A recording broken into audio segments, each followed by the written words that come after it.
40% বেতন বাড়বে। গত 11 বছরে কোনো পে স্কেল দেওয়া হয় নাই।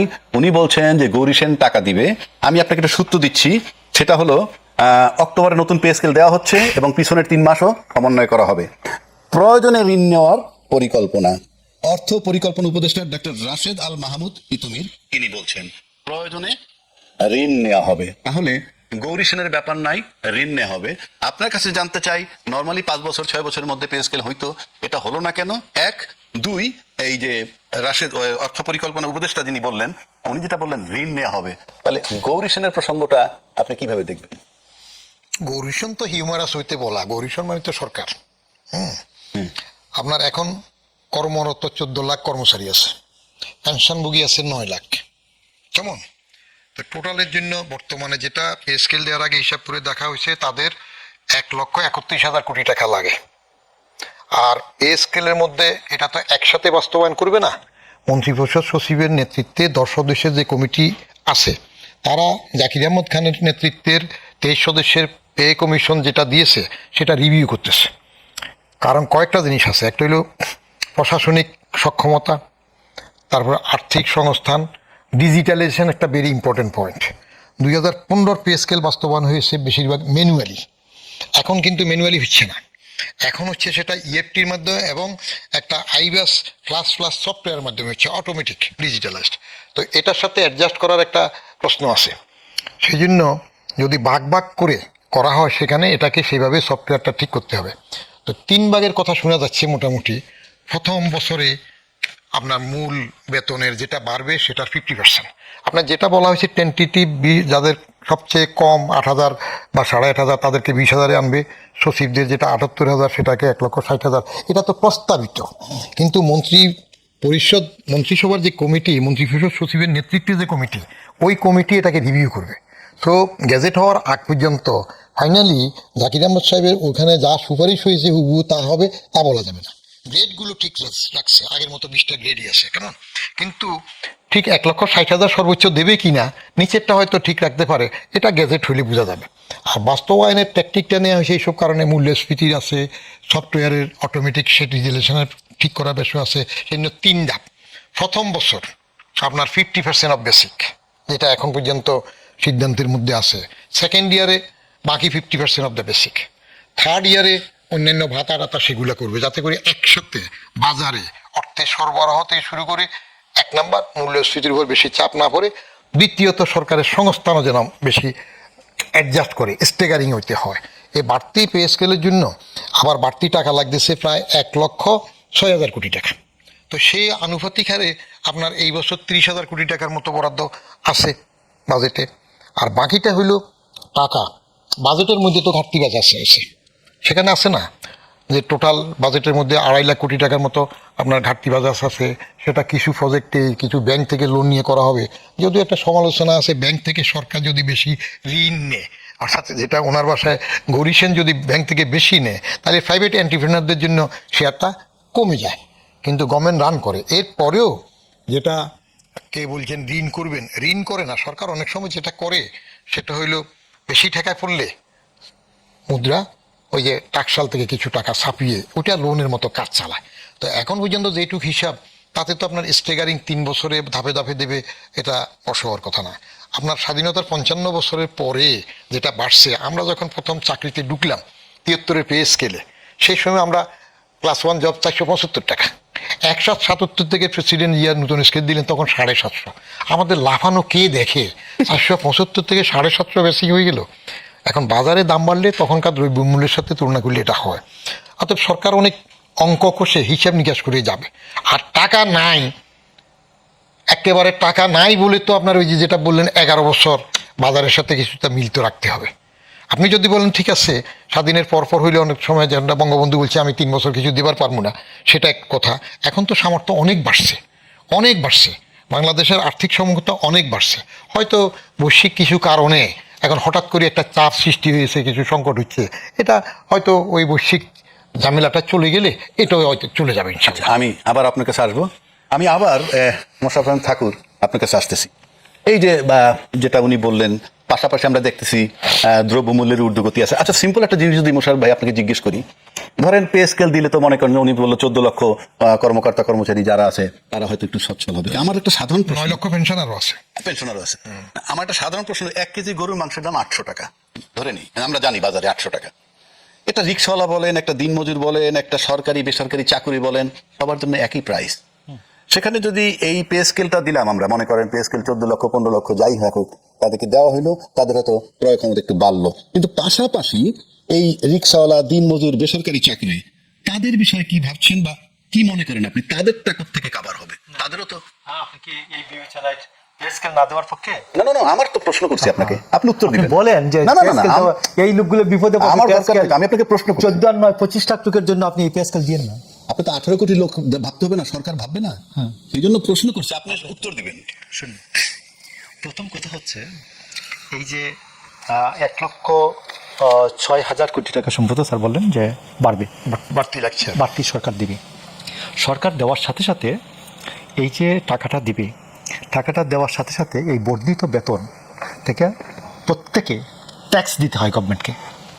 প্রথম রিটার্নই ওইখানে কেটে রেখে দেয়, পুরো টাকাটা দেয় না গভর্নমেন্ট। এখানে তার যে ওনার যে প্রত্যেকের যত উপর বেশি বেতন ট্যাক্স তত বেশি ট্যাক্সটা গভর্নমেন্ট কেটে রেখে দেয়।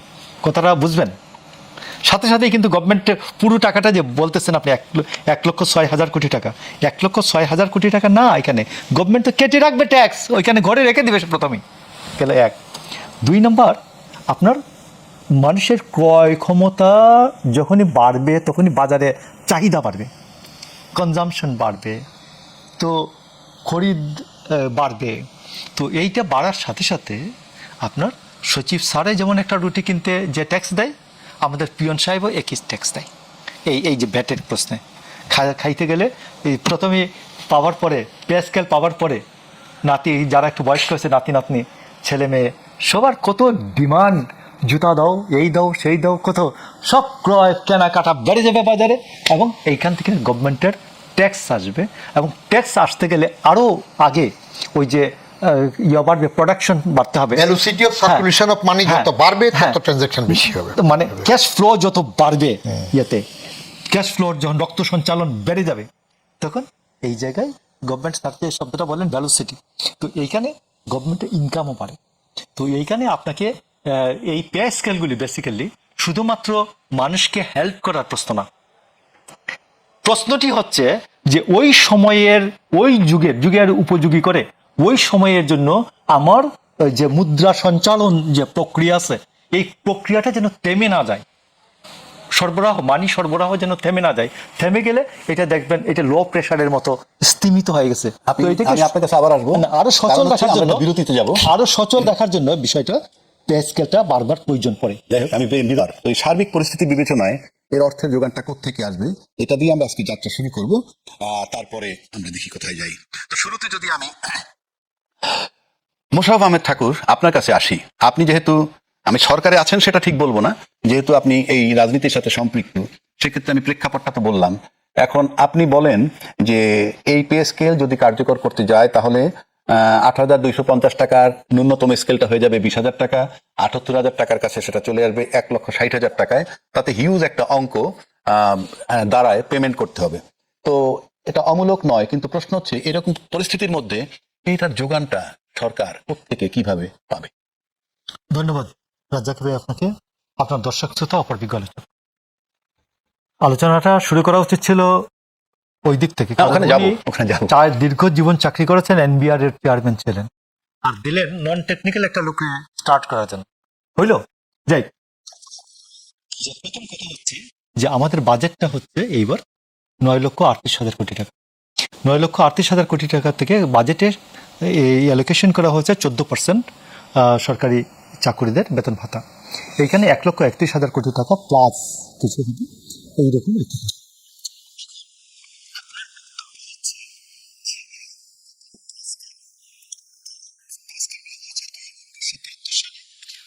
সালে 1985 সালে 91 সালে 96 2005 2009 2015 আর 26 এখন সর্বশেষ এই পে স্কেল 2015 সালে ঘোষণা করা হচ্ছে, তারপরে সাধারণত কখনো কখনো দেখা গেছে 5 বছর পরে পে স্কেল হয়েছে, কিন্তু আজকে 11 বছর পরে আমি মনে করি এটা কর্মচারীদের, সরকারি কর্মচারী কর্মকর্তা, আপনি জানেন কিনা সকল সচিব থেকে একেবারে কর্মচারী পর্যন্ত সবাই সরকারি কর্মচারী, তো সরকারি কর্মচারীদের জন্য এটা প্রত্যাশিত একটা বিষয়।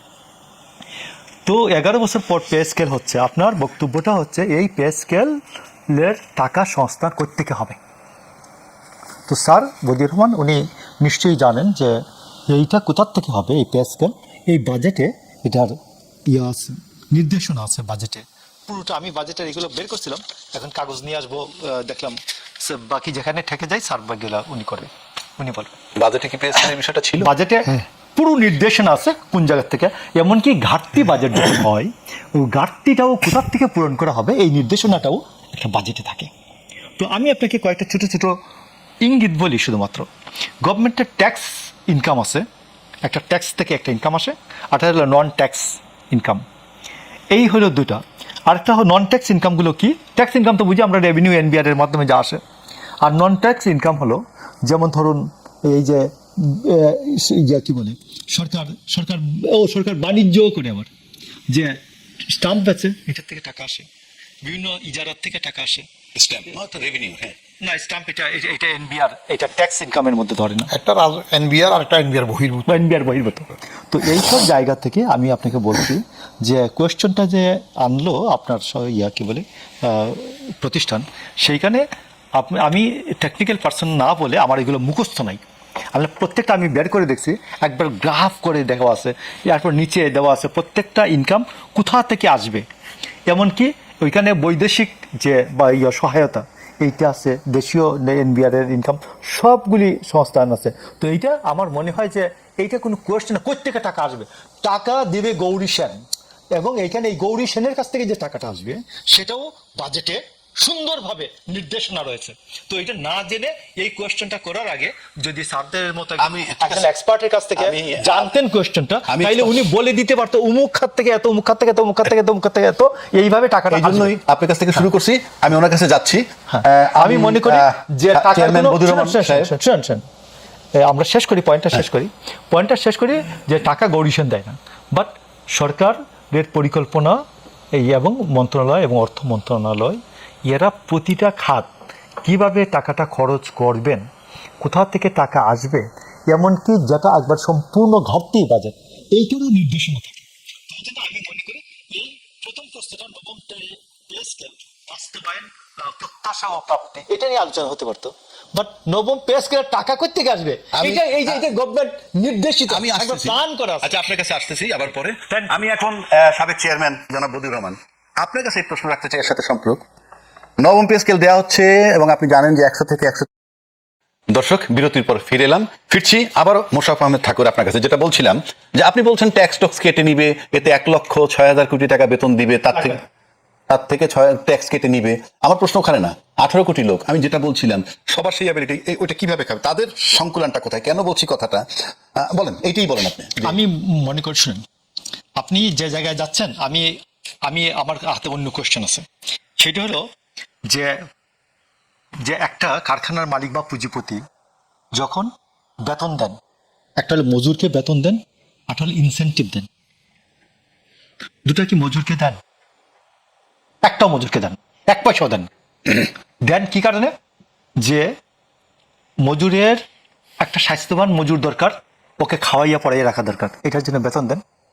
আর ইনসেন্টিভ দেন মাঝে মাঝে, ওর যে সন্তান হবে ভবিষ্যতে এই কারখানায় শ্রমিক হিসাবে একটা সুঠাম দেখি শ্রমিক হিসাবে যাতে আবার পাওয়া যায়, এই শ্রমিক পাওয়ার যে চলমান প্রক্রিয়া, প্রথমটা হচ্ছে কল্যাণ রাষ্ট্রের বক্তব্য, আর সেকেন্ডটা যেটা ওর ইনসেন্টিভ দেয়, এটা হচ্ছে ক্লাসিক্যাল মার্কসিজমের বক্তব্য, যে ওর ঘরে যেন আরেকটা শ্রমিক সন্তান জন্ম নেয়। আর তো আমি বেতন দেই, এখানে আমি যদি বলি আমি বেতন দেই, এই যে কেরানি আছে, কেরানির ঘরে আরেকটা কেরানি যেন ভবিষ্যতের জন্য পাই, এই জন্য এইটুকুন ইনসেন্টিভ দেই। আমি আপনাকে বলি যে সৎভাবে একজন কর্মচারী তার পরিবার পরিজন সন্তান নিয়ে বেঁচে থাকার কোনো উপায় নাই। আপনাকে আমি বলছি, আমি এইটা নিয়ে কোনো বিতর্কই করতে চাই না। কিভাবে চলবে রাষ্ট্র চালাবেন, আপনি নিরাপত্তা পাবেন, আপনি সেবা পাবেন, এই লোকগুলিকে আপনি বাঁচার ব্যবস্থা দিবেন না? সেটাই বলছি। তো আপনি কি এই লোকগুলিকে বলবেন যে তুই দিনের বেলা অফিস করবি আর সন্ধ্যার পরে গিয়ে ডাকাতি করবি? তো আপনি রাষ্ট্রে সবকিছু চান, সেবা চান, সবকিছু চান জনগণের জন্য, আর জনগণ আপনি টাকা দিবেন না, আপনি ট্যাক্স দেন না কেন? আমি ডক্টর আকবর আলী খানের একটা বক্তব্যকে রেফার করতে চাই। ডক্টর আকবর আলী খান স্যার বলতেন যে আমরা এনবিআর হচ্ছে বুড়ো ব্যাঙের মতো, আমার কাছে যে আসে আমি ওকে খপ করে খেয়ে ফেলি, কিন্তু আমার যে দায়িত্ব স্বীকার করা, স্বীকার করা, স্বীকার করা, এই কাজটা এনবিআর করে না। তো এই জন্য আমি আপনাকে বলছি যে আমি এনবিআর কে বলবো যে ট্যাক্সের আওতা বাড়ানোর জন্য আপনি আরো খুঁজেন। আমি গ্রামে এমন লোক চিনি যার 10 কোটি টাকার প্রপার্টি আছে, ওর টিআইএন নাই স্যার, টিআইএন নাই, 10 কোটি টাকার বেশি প্রপার্টি আছে, বাট ওর টিআইএন করে না। আমি জিজ্ঞেস করি, কিরে বন্ধু তুই টিআইএন করিস না কেন, তুই এত বড় লোক, তোর এই 4তলা 5তলা বিল্ডিং থানা বাজারে, তুই টিআইএন করিস না কেন? টিআইএন করলে ঝামেলা বেশি, টিআইএন না করে বরঞ্চ কম ঝামেলায় আছে। তো এই জন্য আমার কথাটা হচ্ছে আপনি ট্যাক্স পেয়ার খুঁজান। গ্রামীণ প্রতিটা বাজারে এমন কোনো দোকানই নাই যে 4 লাখ টাকা ইনকাম করে না বছরে, তো তাকে ট্যাক্সের আওতায় আনবেন না কেন?